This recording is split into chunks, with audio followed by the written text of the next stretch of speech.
사랑하는 은혜와 진리 장로교회 교우 여러분, 어젯밤도 평안하셨습니까? 오늘도 우리의 삶에 진정한 구원과 소망이 되시며 우리를 풍요하게 하시는 하나님만 바라보고 그 하나님을 증거하는 저와 여러분의 삶이 되시기를 주님의 이름으로 축원합니다. 오늘 새벽에 만나본 문은 이사야 45장입니다. 그 중에 14절로 25절을 제가 읽어드리겠습니다. 여호와께서 이같이 말씀하시되 애굽의 소득과 구스가 무역한 것과 스바의 장대한 남자들이 네게로 건너와서 네게 속할 것이요 그들이 너를 따를 것이라. 사슬에 매어 건너와서 네게 굴복하고 간구하기를 하나님이 과연 네게 계시고 그 외에는 다른 하나님이 없다 하리라 하시니라. 구원자 이스라엘의 하나님이여 진실로 주는 스스로 숨어 계시는 하나님이시니이다. 우상을 만드는 자는 부끄러움을 당하며 욕을 받아 다 함께 수욕 중에 들어갈 것이로되 이스라엘은 여호와께 구원을 받아 영원한 구원을 얻으리니 너희가 영원히 부끄러움을 당하거나 욕을 받지 아니하리로다. 대저 여호와께서 이같이 말씀하시되 하늘을 창조하시니 그는 하나님이시니 그가 땅을 지으시고 그것을 만드셨으며 그것을 견고하게 하시되 혼돈하게 창조하지 아니하시고 사람이 거주하게 그것을 지으셨으니 나는 여호와라 나 외에 다른 이가 없느니라. 나는 감추어진 곳과 캄캄한 땅에서 말하지 아니하였으며 야곱 자손에게 너희가 나를 혼돈 중에서 찾으라고 이르지 아니하였노라. 나 여호와는 의를 말하고 정직한 것을 알리느니라. 열방 중에서 피난한 자들아 너희는 모여오라. 함께 가까이 나아오라. 나무 우상을 가지고 다니며 구원하지 못하는 신에게 기도하는 자들은 무지한 자들이니라. 너희는 알리며 진술하고 또 함께 의논하여 보라. 이 일을 옛부터 듣게 한 자가 누구냐? 이전부터 그것을 알게 한 자가 누구냐? 나 여호와가 아니냐? 나 외에 다른 신이 없나니? 나는 공의를 행하며 구원을 베푸는 하나님이라. 나 외에 다른 이가 없느니라. 땅의 모든 끝이여 내게로 돌이켜 구원을 받으라. 나는 하나님이라 다른 이가 없느니라. 내가 나를 두고 맹세하기를 내 입에서 공의로운 말이 나갔은즉 돌아오지 아니하나니 내게 모든 무릎이 꿇겠고 모든 혀가 맹세하리라 하였노라. 내게 대한 어떤 자의 말에 공의와 힘은 여호와께만 있나니 사람들이 그에게로 나아갈 것이라. 무릇 그에게 노하는 자는 부끄러움을 당하리라. 그러나 이스라엘 자손은 다 여호와로 말미암아 의롭다함을 얻고 자랑하리라 하느니라. 어제 본문인 44장 24절로 28절에서 하나님이 이 세상의 우상들과는 다른 참신이심을 증명하기 위해서 예루살렘 백성들이 바벨론 포로에서 돌아와 예루살렘 성과 유다의 성읍들을 중건할 것이며 그 일을 고레스라는 사람에 의해서 일으키실 것이라는 사실을 예언하셨습니다. 이 이사야 44장 24절로 28절과 오늘 본문인 45장 1절로 13절에 담긴 내용을 이해하려면 고레스가 바벨론 제국을 멸망시키고 페르시아 제국을 건설하는 과정을 이해하는 것이 필요합니다. 먼저 고레스가 바벨론과 싸우게 된 것은 페르시아와 형제 국가인 메디아라는 나라 때문입니다. 성경에서는 메데와 파사 이렇게 되어 있는 메디아와 페르시아 두 나라는 쉽게 말하면 우리 남한과 북한처럼 원래 같은 민족인 나라들입니다. 그런데 이 두 나라는 서로 우호적이어서 자주 교류를 했고 그러다가 메디아의 왕이 먼저 바벨론 제국을 칠 계획을 세우고 페르시아의 고레스 왕에게 원조를 요청했습니다. 하지만 그때까지만 해도 고레스 왕은 바벨론을 칠 생각이 없었습니다. 자기가 생각하기에는 페르시아는 바벨론 제국에 비해 작은 나라에 불과했기 때문에 전쟁에 승산이 없다고 생각했던 것입니다. 이런 고레스의 태도에 화가 난 메디아의 왕은 자기 부하 장수를 시켜서 페르시아를 공격하게 합니다. 그런데 고레스를 공격하라고 보낸 그 부하가 오히려 고레스에게 항복을 합니다. 그래서 메디아의 왕은 모든 메디아의 군사들을 이끌고 페르시아를 다시 공격하는데 놀랍게도 그때도 메디아의 군사들이 페르시아 군 앞에 서자 그들도 무기를 버리고 페르시아에 투항을 합니다. 결국 메디아 왕은 자신의 뜻을 이루지 못하고 페르시아의 고레스에게 항복을 합니다. 그리고 고레스를 자기 사유로 삼은 후에 메대를 페르시아에게 바치게 됩니다. 그렇게 해서 큰 힘을 얻은 고레스는 그제서야 바벨론 제국을 공격하기로 결심하는데, 놀라운 것은 이 과정에서도 바벨론 제국 내부에 분열이 생겨서 페르시아에 항복하자는 파와 무조건 맞서 싸우자는 파가 갈렸다는 것입니다. 그리고 페르시아에 항복하자는 쪽에 있었던 사람들은 바벨론으로 진격하는 고레스의 군사들이 아무 힘도 들이지 않고 바벨론으로 들어올 수 있도록 가는 곳마다 성문을 열어줍니다. 그 결과 고레스는 정말 힘 하나 들이지 않고 바벨론 제국을 멸망시키게 됩니다.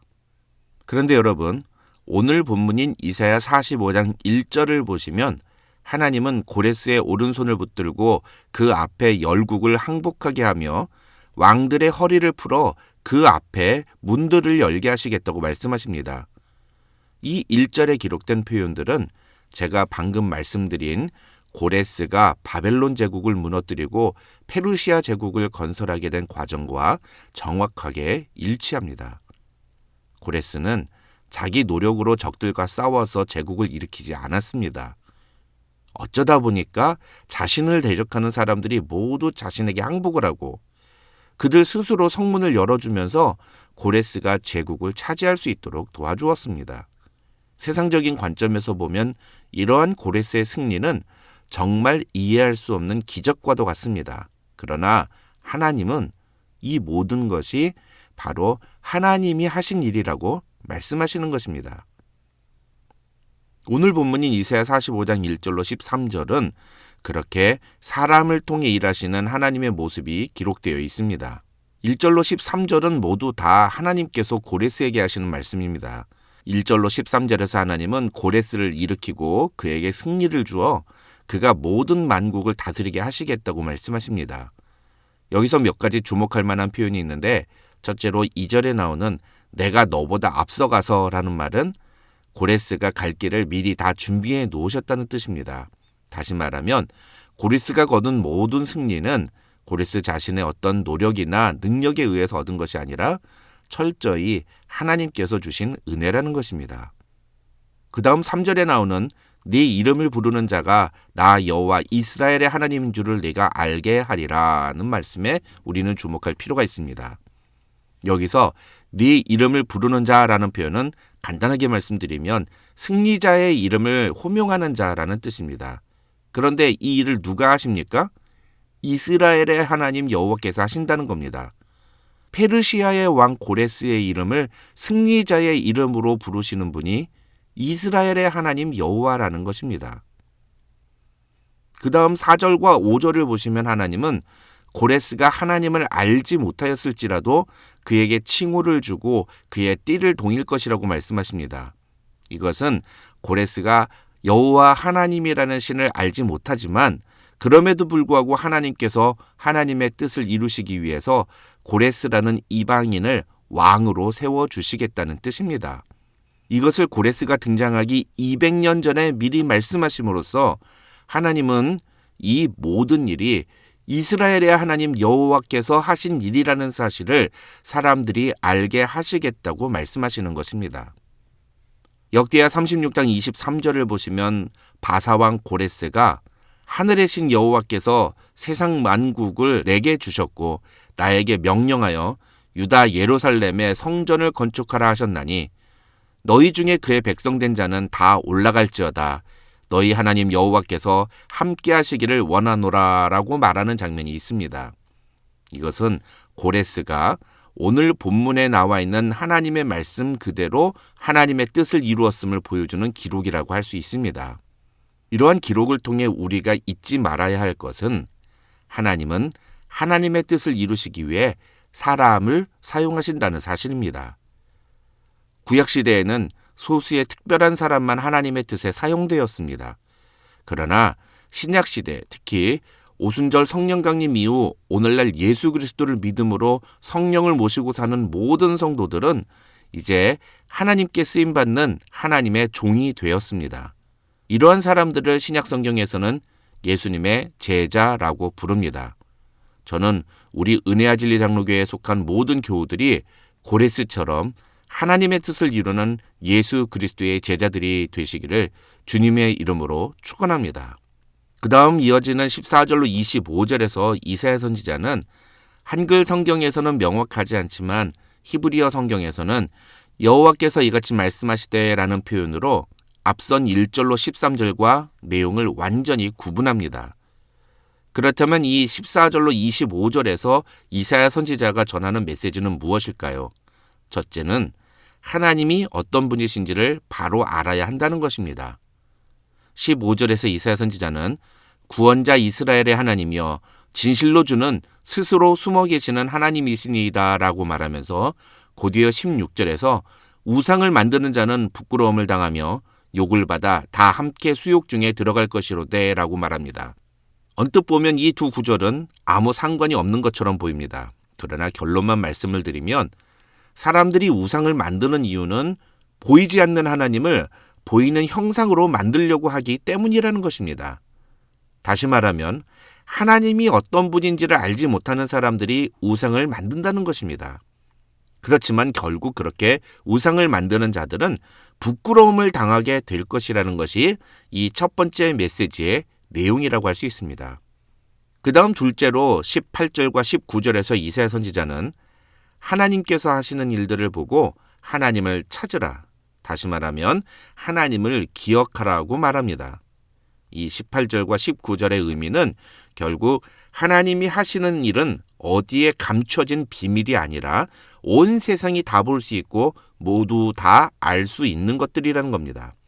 이것은 고레스 왕을 통해서 하나님께서 당신의 뜻을 이루시는 과정을 의미하는 말로 결국 하나님이 예언하신 대로 고레스 왕이 나타나 하는 일들을 보게 되면 하나님을 기억하라는 의미라고 할 수 있습니다. 셋째로 20절로 25절에서 이사야 선지자는 하나님이 이 모든 일을 행하셨다는 사실을 이야기할 것에 대해서 전합니다. 이 20절로 25절에 나오는 내용들은 모두 하나님께서 자신이 하신 일을 증언하는 내용이어서 1인칭 시점으로 기록되어 있습니다. 그러나 이러한 말씀이 우리에게 주는 메시지는 결국 고레스가 나타나서 이스라엘 백성들을 다시 예루살렘으로 돌아가게 하는 모습을 통해 그것을 이미 오래전에 예언한 신이 여호와 하나님이라는 사실을, 그리고 그렇기 때문에 여호와 하나님만이 참된 신이라는 사실을 세상에 알리라는 것입니다. 정리하면 하나님께서 하나님의 사람을 통해 일하실 때 하나님의 백성들은 그 일을 보면서 어떠한 반응을 보여야 하는가? 첫째는 하나님이 어떤 분이신지를 바로 알아야 한다는 것이고, 두 번째는 그 하나님을 기억하고 그 하나님을 바라보아야 한다는 것이고, 세 번째는 그 하나님이 참된 신이라는 사실을 세상에 증거해야 한다는 것입니다. 이것이 바로 14절로 25절에 담긴 메시지라고 할 수 있습니다.